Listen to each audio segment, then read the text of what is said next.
Hello and welcome to the EDFL Web TV podcast. Teo Pellizzeri and Adam Sarakoglu here with you at the Sporting Globe in Moonee Ponds.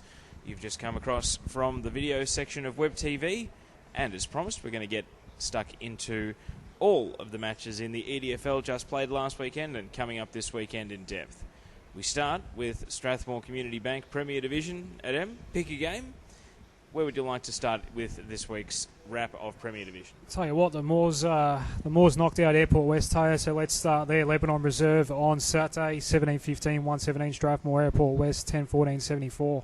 And no real surprises with the result, but again, Airport West uncompetitive. I think it's now third week running that Airport West have been this disappointing. Todd Grimer was goalless against Avondale Heights, I believe, Teo, and he's gone and kicked 9 on Saturday, so massive effort by him. Alex didn't play from what I can see here, and again, just stock standard Strathmore. I mean, it's the same sort of guys that are stepping up week in, week out. Stort, Knight, Lyons, Purcell, Jones. You know, it's the same sort of guys that week in, week out are getting the job done. As far as Airport West are concerned, my concern for Airport West all year has been the AFL, the ex-AFL guys getting the job done, and no one else below them basically stepping up to the plate. Dimatina, Harris, and Contessa all in the goals. Urquhart, no surprise that he was in the best players. That's my real issue with Airport West. He's underneath the ex-AFL guys.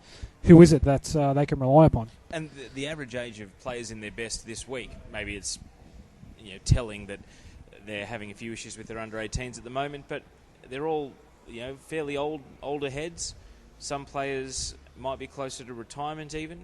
I'd suggest that when they look at the structure of their list for next season and they go out and recruit in the off-season, and my understanding is that Airport West will have the functions and have the money and the resources to go forth and load up again and try and make the top 4, that the age profile of who they recruit probably has to change dramatically. I know that they brought in some younger players. Marcus White coming in during the off-season certainly has, perhaps you would argue, his best footy ahead of him, but there needs to be more, and I think they need to skew younger in the off-season, and it's a topic for the off-season, but Airport West would be pretty disheartened with the way the season has tailed off, and I tell you, at half-time, 43 points down. They've actually done pretty well to break even in the second half, because when we saw the score was 68-25, it probably could have been anything if Strathmore had really wanted to go on with the job. At least Airport West showed some fight. I'm inclined to think the same way in terms of how Airport West approaches the summer. You're right, they need to perhaps look into the VFL maybe. Is there any young VFL listed talent they can really have a look at? Because, guys that 5 years retired out of the AFL, 5-6 years retired out of the AFL, I can't really see their value going forward for this particular footy club. If they want to improve next year, then they need to start finding some, I suppose, VFL ready talent, VFL sort of listed talent that maybe when they're available can really lift this side in this division. I don't want to be an alarmist, but I guess if their priority next season was avoiding relegation, they could quite happily bring back this year's squad, but they don't want to get stuck in no man's land in the middle of the table. They either want to have a real tilt and not just making finals but winning a flag, or they want to scale back, reallocate their money, maybe invest it elsewhere in the club, be it juniors, be it facilities, and be it coaching even, and then say, well, our top priority is avoiding relegation. But my understanding is that Airport West have the means to load up and have a real tilt again next year.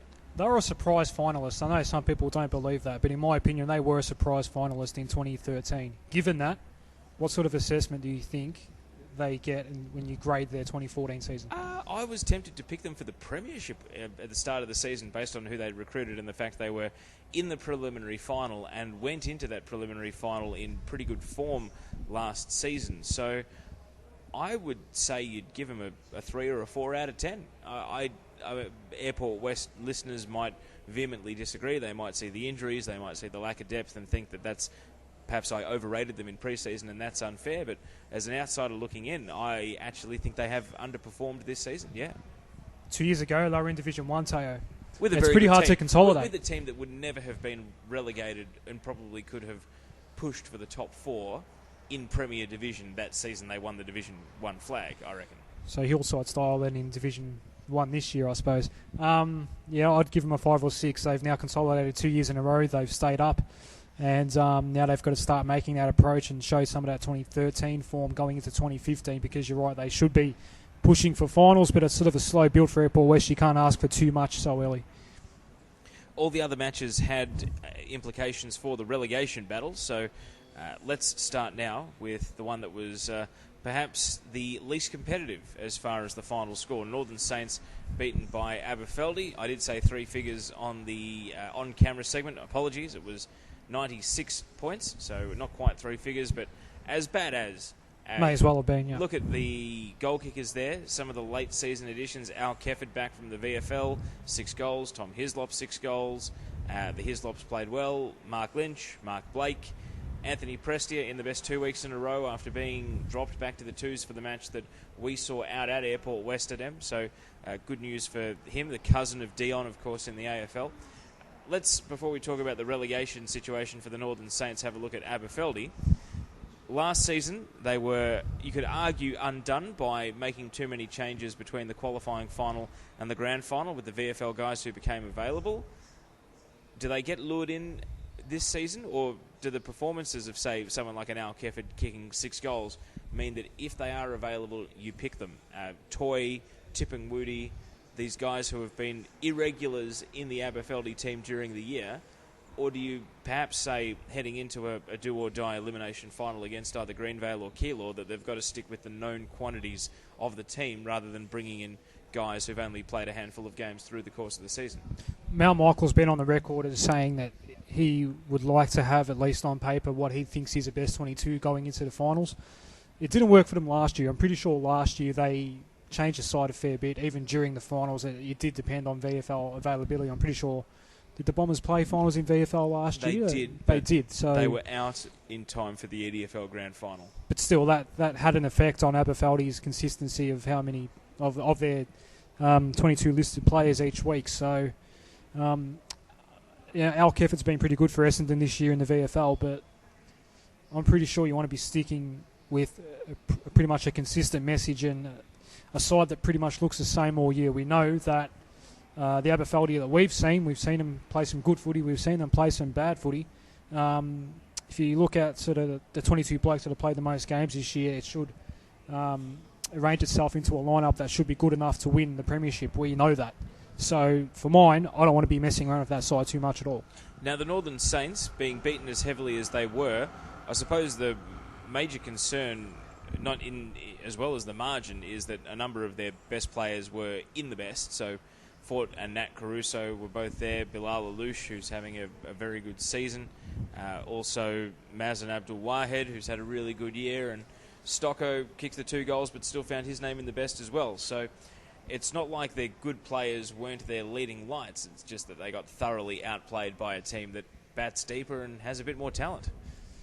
Dare say that Aberfeldie had cast their mind back 10 weeks, Teo, to the last time these two clubs met, and they weren't going to allow that to happen again. So Northern Saints were on the receiving end of a bit of a belting in the end, but a bit surprised to see that they only scored, how many goals was that in the end? 7 goals. Very surprised to see that, considering their recent form in front of the sticks. So I suppose that speaks volumes to Aberfeldie's defensive efforts, but as far as the Northern Saints are concerned, it's all about these last 2 weeks now. Luckily, they are only one of 4 clubs that could go down, so that obviously helps their chances of surviving, but considering they have to play Strathmore at home this weekend is going to be a pretty tough ask, but it's all about that round 18 clash at the Nipper Jordan Oval for the Stars. And speaking of the Essendon Doutta Stars, they weren't quite close enough to challenge Avondale Heights. When we saw the score come through at 3/4 time, it was 22 points the margin, and it just piqued our interest a little, and we thought, hello, maybe, just maybe, the Stars are a chance in the last quarter if they can get a bit of spirit. But then Avondale Heights rained down, and you talk about how important percentage might be in the final analysis. 8 goals to 3 in the last quarter to make it safe, and in the end 51 points, quite convincing for the Heights. The winners, Galea and Rose, 7 between them, but this is a significant stat, 6 multiple goal kickers. And after the match against Strathmore, where 9 out of the 10 goals came from just Galea and Rose, this would have been a welcome statistic for Sadi Ghazi when he looks down his list of goal kickers when he does his post-match review this week. Big tick for Avondale Heights this week. They had a task, they got that task done, and they did it pretty well. So pretty pretty much a faultless performance. You can't really argue too much with what Avondale Heights brought to the table. For Douta's, Taya, tell me a bit about Carl Brown. Do we know anything about him? Because he's only played one game this year, and it was on the weekend, and he kicked 4. Yep, small forward. So they had a number of kids, or under 18s, I shouldn't use the term kids, in the team at Doutta Stars. Bruno Laguda was in for his debut as well, and straight into the best, but they basically handed the club over to the future, be it homegrown guys that have played regularly in the seniors or guys that haven't had much of senior exposure this year. I see Wilson King in there as well. Nick Champa played his first game of the year. Pretty sure that's his senior debut. And they also had Patrick Nataro, who's now been up for 5 games. So the Stars, I don't know if it's preparation in case of the worst for relegation, letting the youngsters know that this will be your club, you'll be the guys that play every week in Division 1, or whether they're literally just at breaking point where they have to turn to youngsters to try and get them out of this pickle that they're in. I ask you, Teo, and I ask you with no inside knowledge of what is happening down at Nipper Jordanova. We already know there's going to be a new coach. Marcus Barham won't be there next year. Could we see a clean out of the playing list? It's a good question. I suppose if they get relegated, they'll have to readjust their budget. There's no doubt about that. And if they survive relegation, they'll probably look at the way they spent their money this season and think that, well, we were loading up for a tilt at the top 4. We were under the impression that we were recruiting established quality that would take us to the next level, and instead we've gone substantially backwards and even been overtaken by a number of teams that we thought we had covered, both on paper and in terms of performance in 2013. So I definitely think that there's merit to playing the youngsters. They're under 16s. Doutta Stars are into the Division 1 Grand Final.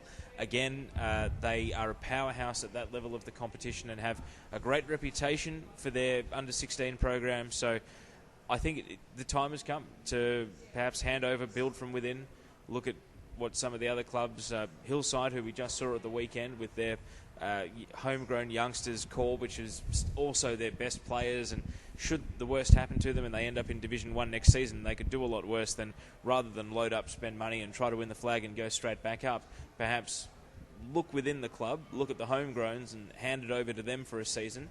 And if they win the flag, they win the flag. But if they don't, maybe then they'll know exactly what they need to go back up. But of course, we're speaking about it perhaps a few steps too many dominoes have fallen over for me to even theorise about this, because of course there's still every chance of staying up this season, and who knows what the strategy will be if they're back in Premier next season, because that would arguably be a much tougher task than getting relegated, I think.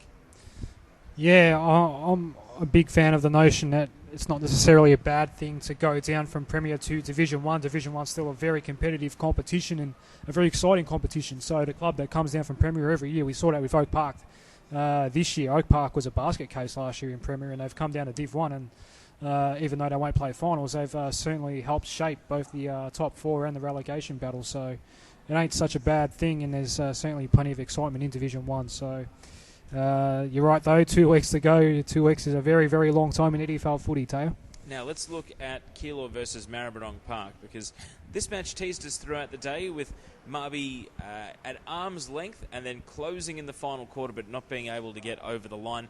Paul Medhurst had his biggest day in terms of production for kicking goals, 5 majors and in the best. Nathan Black, you suspect if Marby had survived relegation, he will have a huge say in it. He kicked 4 goals, but in the end, Keilor held on. I understand it was a pretty intense finish to the game, just 8 points, and Marby were right in it and just couldn't get over the line. They left themselves 19 points down at the last change with a bit too much to do. Yeah, obviously only 8 points separating these two clubs in the end, but it seemed as though Keilor Park was pretty much in control. Keilor was in control all day. Good to see Gordis getting 4 goals, 2 to Dylan Joyce, and Barbudo Brownie got 2 goals as well. So again, all the usual suspects standing up for Keilor, and when you're relying on Paul Medhurst and Nathan Black to kick most of your goals down at Marby, 9 of the 14 at the end, it's not going to bode well for the 4 points, Teo, but they ran them pretty close, so good effort by Marby. Their percentage didn't really take much of a battering. That's really important, obviously.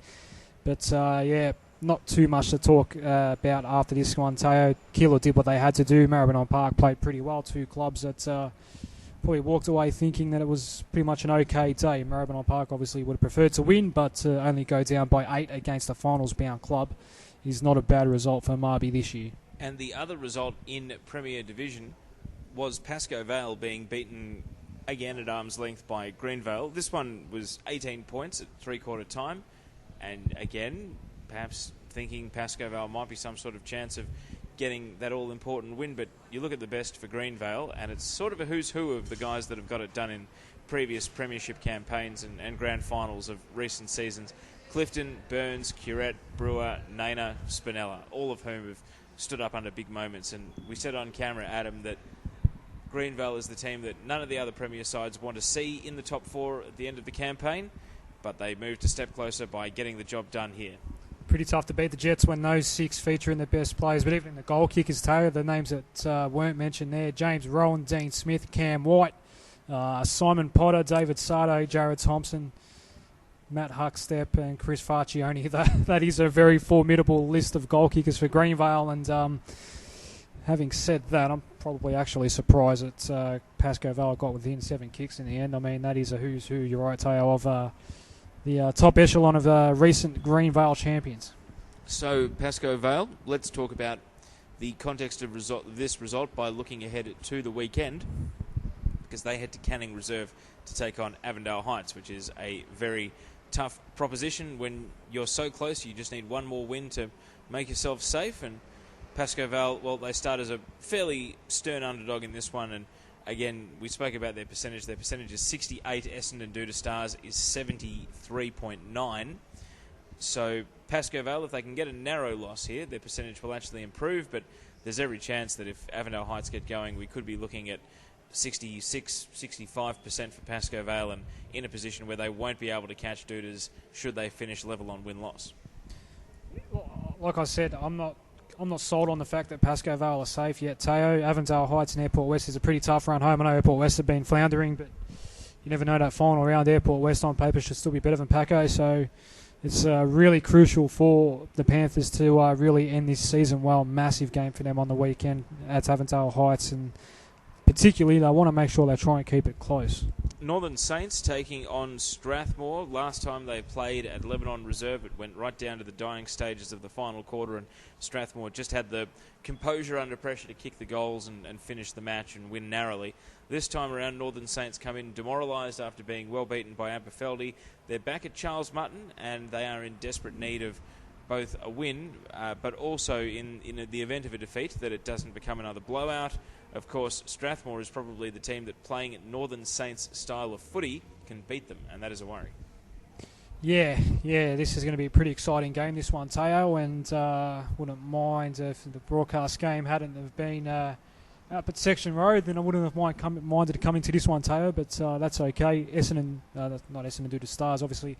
Northern Saints, they played the Douttas in the final round. It's, again, percentage could become a bit of a factor. There's just over 1% separating the Saints from Marby, so again, percentage, got to look after that. But Strathmore, they're not locked into top spot yet. I don't know if it means much finishing on top spot when you play second at a neutral venue, but I suppose upstairs and mentally it could be a bit of a factor, knowing that they have finished ahead of everyone else. So they might go a step towards guaranteeing that with their percentage much better than Avondale Heights.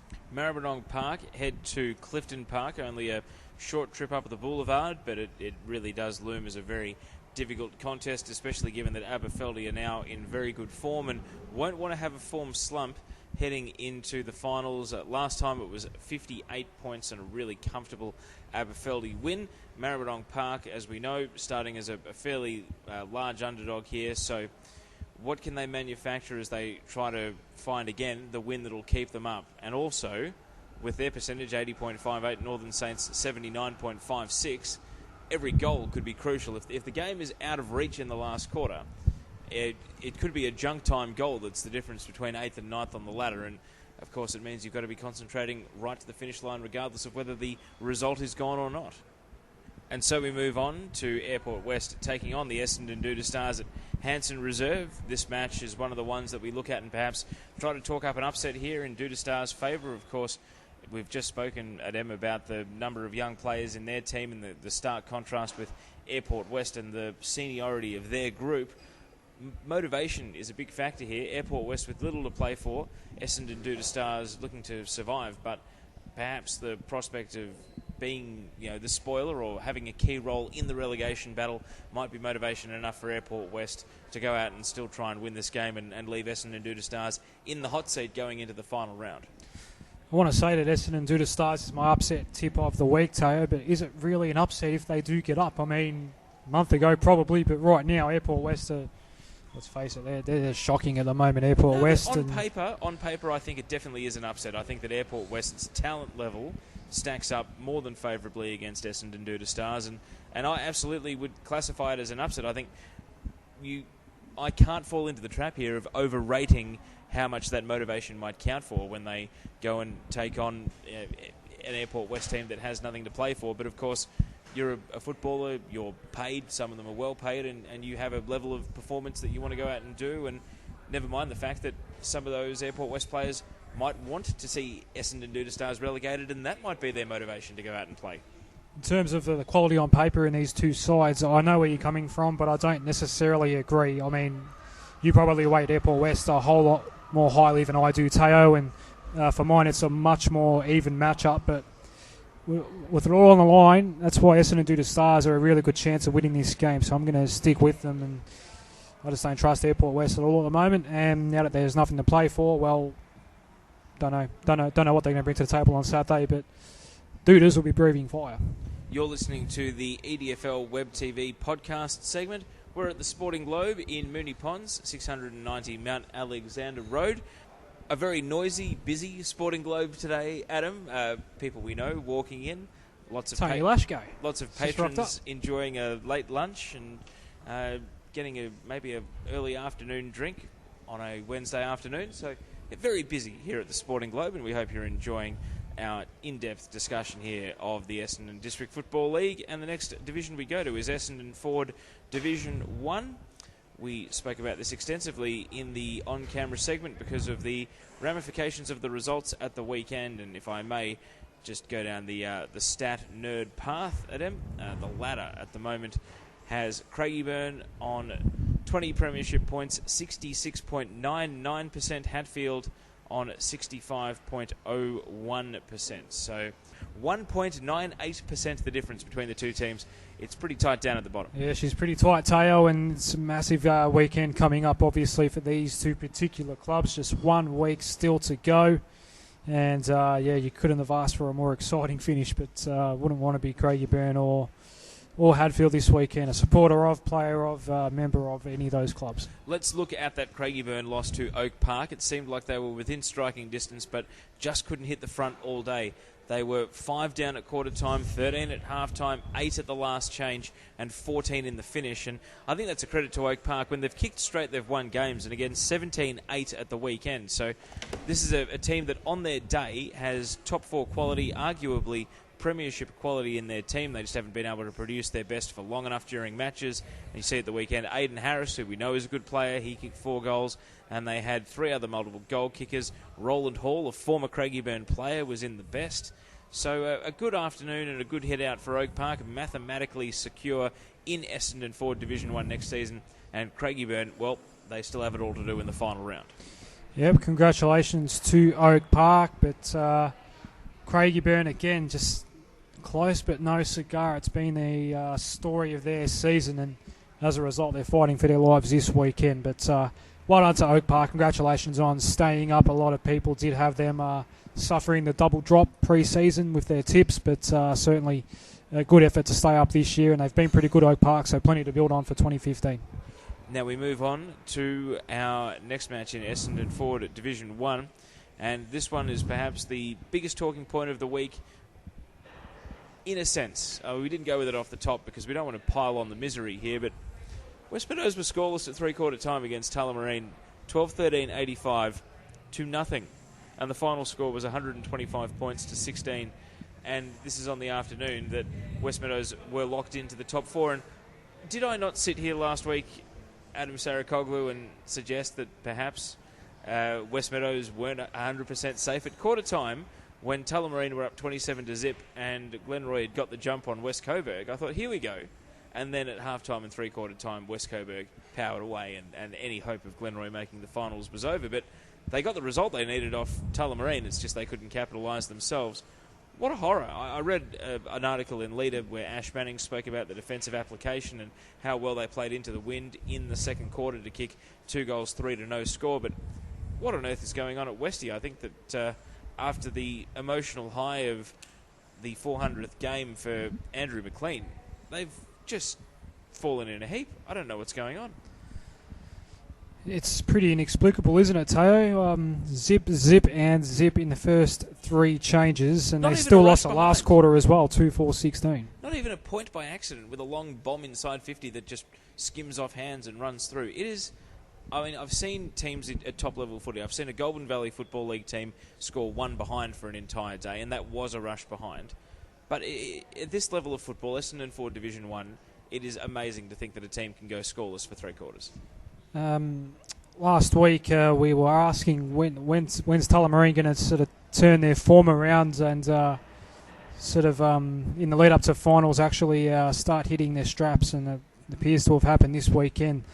Obviously, defensively that was the focus this week, and up to 3/4 time, only 12 goals kicked in the game. I know all of them were for Tullamarine, and forget the fact they kicked 85 points. This was a very low-scoring game. Teo only 131 points combined, 141 points combined, so half that, it's about 70 v 70. Pretty low-scoring game, Teo, so not a real whole lot to come out of this other than the fact that Tulla are probably back. I know they weren't necessarily gone, but they've hit the final. Being beaten by Taylor's Lakes. Exactly, and that's what they want, I suppose, heading into finals. I know they can defend now, but Westmeadows, the bye, has it come at a good time for them? That's going to be the big question. They are not playing this weekend. They get the 4 points, which gets them into finals, but is that the kind of form they want leading into Taylor's Lakes in 2 weeks' time? Well, it certainly isn't. So they've got a week of soul-searching to just work out exactly what they're going to be doing about it in that first final. Now, I alluded to the Glenroy versus West Coburg game. It was 5 straight 30 to 13 points at quarter time, and Glenroy added just the 1 behind when West Coburg was piling on 7 goals, 8 in the second quarter. And West Coburg never looked back. Alexander Stewart kicked 6 and was one of the best. You look at the better players there, Baravi, Catroli, Lolino. So a lot of their faster ball-moving players end-to-end were guys that were in the best and in transition. I would assume here that West Coburg probably just ran the ball up and down Shore Reserve that little bit better for the rest of the game, and then in the final analysis it comes out that they did it a lot better because they've ended up kicking 17 goals, 21, and you suspect that that probably could have been a 3-figure margin had they kicked accurately in the last quarter. Yep, pretty much ran to the script this game of footy, Teo. I'm not surprised to see Glenroy struggled. Despite having that good start, West Coburg was slow starters on Saturday, but that's okay. It's a 4-quarter game, and over that course of the 4 quarters, they simply got the job done, and they get the green tick. West Coburg this weekend. Glenroy get the cross, but to be honest, we're not really surprised by that, are we, considering Glenroy have been quite a strange outfit this year, Tay. I've said it every single week for about the last month on EDFL Web TV. Pretty much the same side that took them to a grand final last year has failed to make finals this year. Yeah, a disappointing outcome for Glenroy, and a bit like Airport West, they're a team that you looked at their list pre-season and you said they're going to go to the top 4, they're going to give the flag a tilt maybe, all things going to plan, and then sure enough it hasn't come together for them whatsoever. Pretty sure, Teo, Heath Woodhouse, he hasn't played all year. Back injury. He hasn't played all year, has he? He's not played one game. I'm pretty sure Brenton Faulkner went to either a Riddle or a Ballarat Footy League club as well. They're the only 2 major exclusions from the Premiership grand final side that I can think of that haven't been part of this campaign. Now let's get on to Hadfield versus Hillside. This was the match for broadcast. We've spoken about it extensively on camera. We didn't say too much about Hillside punching their ticket back to Essendon for Division 1 next season. Evan Bastingthwaite kicked 5 goals. He wasn't our Strathmore Community Bank player of the match. Fab Delezia kicked 3, but he played very much as a roaming half-forward / midfielder. He went deep in defence, and he used that absolutely distinctive left boot of his to perfection. I reckon he would have had 35, maybe even 40 touches. It's easy to notice whenever Dave Kennedy was just going off his tree every time he got the ball because he'd basically fallen in love with the way he goes about his footy. But I don't want to preempt you, Tayo. I wasn't there. I, like perhaps a lot of the listeners and viewers of Web TV this week, we don't know who was the Sporting Globe Player of the Day. Was it my man Fabby? He was the Sporting Sporting Globe Player of the Day, and there's the full interview with him there on EDFL Web TV on the YouTube channel as well, which you can see. But Hillside, they've got the building blocks for the future. Also on EDFL Web TV is our preview interview with Torrin Baker about the Western Jets, and the Sharks contributing 6 players to the TAC Cup system this year, and you suspect that they are in a boom time right now as far as what their homegrowns are giving them, and that's only going to serve them well when they have the finances to add some top-level talent and really make a tilt at the top 4 next year. Yeah, much like Oak Park surviving in Div 1 this year. Well done to Hillside for surviving as well. I do like them in the future, Tayo. They might be pushing for a flag in the next year or two if they can just top up a little bit. Obviously, their side has taken a bit of a hit on Saturday. I was there for a little bit of that game against Hadfield, and I did not recognise many of the players at all from the side that won the 2013 Division 2 flag. I saw a fair bit of Hillside last year, first time I've seen them this year, and there was quite a few new faces in that side. A lot of players that played in the reserves premiership for Hillside last year, so they will want to top up this summer to be more competitive and push for finals, but certainly a good start back up in Div 1. It certainly is, and in addition to those interviews with Torrin Baker and Fab Delezia, we spoke to Steve Kolonyuk, the coach. He's not committed for next year. He was very reserved when we asked him about what his plans were, if he wanted the job, and basically what needed to happen. His thoughts, and I'll paraphrase him here, were that whoever takes the job has to take it for 3 years. So it's a medium to long-term project as far as a coaching gig, and quite simply, I got the impression that he won't be their coach next season. Development is a big emphasis on development at Hillside. We know they play a lot of kids through to seniors. They've got an extremely strong junior program. So whoever does get that role, if it isn't Steve next year, they have to be prepared for the fact that it's not all about the senior results. You're sort of a club coach down at Hillside. You've got a lot of kids down there with a lot of talent. We know there's a lot of Hillside players playing for the Western Jets, maybe even the Cannons as well. So it's a pretty big role, that senior coaching role at Hillside, and whoever takes it, hopefully they're ready to do some developing, because that is massive down at the Shark Park there. And just on Hadfield, a very poor performance in the end, a performance that leaves them with their backs to the wall in the final round. And we again spoke extensively on camera about the head-to-head matchups, but as we look ahead and give our predictions for Essendon Ford Division 1 Round 18, I can tell you that Nigel Maddy ended up getting 1 match suspension for rough conduct, and Josh Sizek got himself a match as well for abusive language towards the umpire. So those are self-inflicted wounds, the result of giving away a number of undisciplined free kicks and 50-metre penalties throughout the course of the day. And it leaves them down 2 key defenders for the match that they play against Oak Park this weekend. So given the form of Aidan Harris, that's probably a pretty bad sign. So just quickly, staying with Oak Park to win this one, or do you think Hadfield can pull off the upset? I'm not going for Oak Park, Tayo. I really can't see Hadfield winning this game at all. Especially 2 key defenders down now. Hadfield, they're going to struggle. And you're right, Aidan Harris has been quite good this year, especially of late, and I really like Tom German as well, who keeps bobbing up in the goal kickers, and I think Harris as well. So, it's going to be really tough for Hadfield. Taylor's Lakes versus Craigieburn then. Who wins? And the addition to this question is, who gets relegated? Yes. Taylor's Lakes, what are they playing for? Absolutely nothing. No, but I'll go first. I think Taylor's Lakes will win. I think they could win well, but I think that they won't win by enough to relegate Craigieburn. I think the Eagles will stay up on percentage.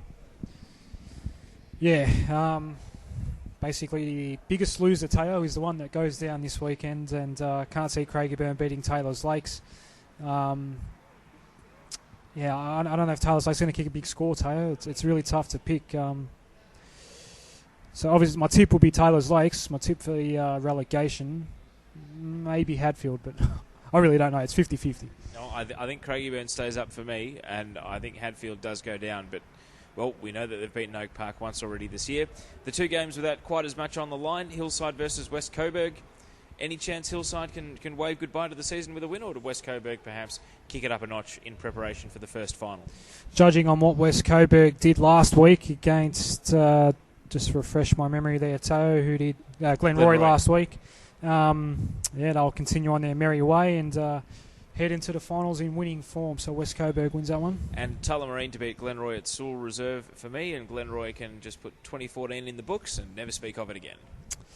Yep, they'll be 2:15 on Saturday, Teo. They'll be playing their last game for the year, and I think by about 4:30 they'll be playing, if they haven't already, they'll be playing their end-of-season trips down at Glenroy. So that is Essendon Forward at Division 1. You're listening to the EDFL Web TV podcast segment. We're here at the Sporting Globe in Moonee Ponds. A lot of TVs here showing a lot of different sports. Adam, the English Premier League starts this weekend. It's good because before daylight savings comes in, it's always in a much more favourable time slot. And you and I, Teo, are big National Football League fans. That's yes, only a month away as well. And Monday night football, maybe we'll come down here for lunch at the Sporting Globe. Well, there's plenty of ESPN here at the Sporting Globe in Moonee Ponds. I think there's 2 ESPN channels available, and you can watch both. Big screen right in front of us at the moment is showing ESPN. There's a bit of NFL coverage there. So, if you do have a weekday off during the off-season, Teo, the Sporting Globe is the place to be, especially for Sunday night, Monday night football as the NFL season rolls on, and we're in our off-season. Yeah, let's lock that one in. Just sharing our lunch plans right here on the EDFL Web TV podcast. All right, Division 2 now, and we look back at a weekend just gone where 3 teams have drawn level on win-loss. To give you the situation, it's Coburg District's well clear, 2 games ahead in third, and then Moonee Valley, Keilor Park and Jacana all on 32 points, and significant percentage gaps between the 3. Moonee Valley on 132, Keilor Park on 114, and Jacana on 90, for those of you wondering. If Moonee Valley and Keilor Park were both to win this weekend, Keilor Park would have to match Moonee Valley's margin and add about 230 to 240 points in order to overtake Moonee Valley on a percentage. So, in other words, not happening. Yep. If Moonee Valley wins, they are in against Roxburgh Park. And they're a good chance in the last round. They're a good chance, we're told, Teo, because Roxy have had some concerns of late injury-wise. Well, I can tell you that since finishing the filmed segment and coming to the podcast, I received a phone call, and that phone call has confirmed that Tim Blacker is out for the rest of the season. As I had originally been told, I then heard some contradicting information that he may be able to make it back for a potential grand final or preliminary final if needed, but no, fractured wrist, out for the rest of the season. And Matt Mickelson has, I'm not going to disclose the injury, a bit of confidence there, but he has an injury that is a 1 weeker. It's ruled him out, and he'll be ready to go for the first final against East Keilor, but he won't be taking the field against Moonee Valley this weekend. 3 words, advantage Moonee Valley. Simple as that. Certainly is, given that they actually have pushed Roxburgh Park quite close in a couple of the head-to-heads already this season without actually being able to get over the line. And that's essentially why they find themselves in this position, because they've got close. They've had that 2-point loss to Jacana. They had 2 narrow defeats to Roxburgh Park. They have traded results with Coburg Districts, and quite simply they find themselves 8 wins and 9 losses, albeit with a percentage of 132. And just on Roxburgh Park, they rolled through East Sunbury with a fairly regulation 143-14 win. Don't really need to say much about that. I suppose they've got no Tim Blacker, but they've still got immense scoring power, Adam, because they were able to kick a big score. Murad with 4, and then what is that? 1, 2, 3, 4 other multiple goal kickers, and in total 5, 6, 7, 8, 9, 10, 11, 12. Yeah, more than half the team kicked a goal, so good signs. Anytime you kick 20 goals, Teo, and yet your number of behinds outnumbers the goals you kick, 20-23, so 43 scoring shots. Anytime that happens, you know you've had a good day. So, well done to Roxy, East Sunbury. Just 1 goal late, though. Imagine if that was 8 goals won, they would have been much happier walking away from that one. And their 1 goal kicker was Ben Uphill, and if I may, it was all uphill from the start of the day for East Sunbury. All right, let's have a quick look at the other results that weren't key. Moonee Valley 163, smashing Burnside Heights 54. Only a tick over 100 points, though, so Burnside Heights kicking 6 goals, 18. Probably would have felt as though they could have got a lot closer than they did. and also East Keilor 126 beating Jacana 5-11-41. So Jacana's hopes of replicating their win by 10 goals from earlier in the season long gone, and we spoke to Khan Sayers in pre-game about some of the reasons for Jacana's decline in form, players' individual form, suspensions, injuries. Well, as the team starts to come back together, some of the names get back into the lineup. Unfortunately, for Jacana's sake, the performances haven't improved a great deal, and really, this was East Keilor a class above. 1 goal 10 in the first quarter suggests that it could have been considerably worse had they had their king boots on. It's a tale of two very different recent form lines. East Keilor have been very good after we were starting to question them mid-season, but they're starting to come right at the right time of year, and Jacana are really starting to tail off now, so no surprises in this result whatsoever. Really like how East Keilor are going about it. At the moment, they're obviously eyeing off a pretty big September, and Roxy are right there for the taking at the moment, so they'll really be liking what lead up they're producing at the moment as far as Jacana's concerned. Well, they've left it all for this weekend, and that is no gimme against Keilor Park, which we'll get stuck into a bit later on. So let's get to the main course. Keilor Park versus Coburg Districts. This was the result that sets up this three-way tie on premiership points for fourth spot.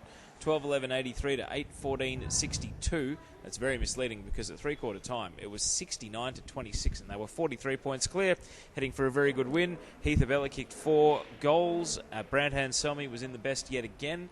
I actually gave Andrew Bubb, the Keilor Park coach, a call to ask him about some of the better players and how this result had come about, and it just seems as though the inconsistency that has plagued Keilor Park throughout the course of the season did not affect them in this game.